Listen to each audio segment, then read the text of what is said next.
Тези постаменти и колони, експонирани в лапидариума към музея в Троян, са от римския военен лагер Состра. Крепостта е една от най-добре запазените, една от най-оригиналните в околността. Намира се в село Ломец, на 12 км северно от град Троян. Состра е шестата римска станция по пътя, свързващ Улпия Еско с Филипополис през Стара планина.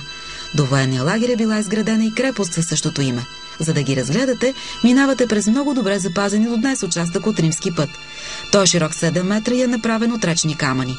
Самата крепост е съществувала от 2 до 5 век, устояла е на нападенията на готите, но в края на 5 век хуните я превземат и окончателно разрушават. Това е главната порта на римския кастел Состра.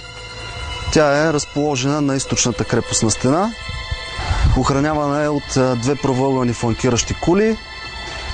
Самият вход е изграден от добре обработени варовикови блокове, върху които се виждат жлебовете, по които са се плъзгали металната решетка. Втората врата е била дървена, която се е затваряла и залоствала с помощта на дебела дървена греда.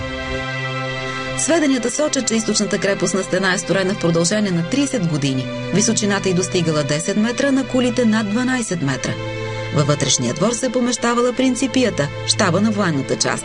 В централната зала е било светилището с знамената и бюстът на императора, както и касата на кохортата. В крепостта са открити също така множество тракийски оброчни плочки и една много интересна бронзова парадна маска. Отдясно на нас се намира хореума. Това е склада за жито. Тук се е съхранявала храната за войниците.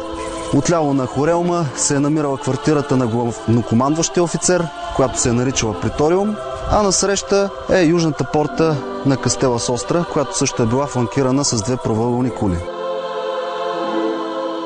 Проучването на кастела и териториите около него още не са приключили.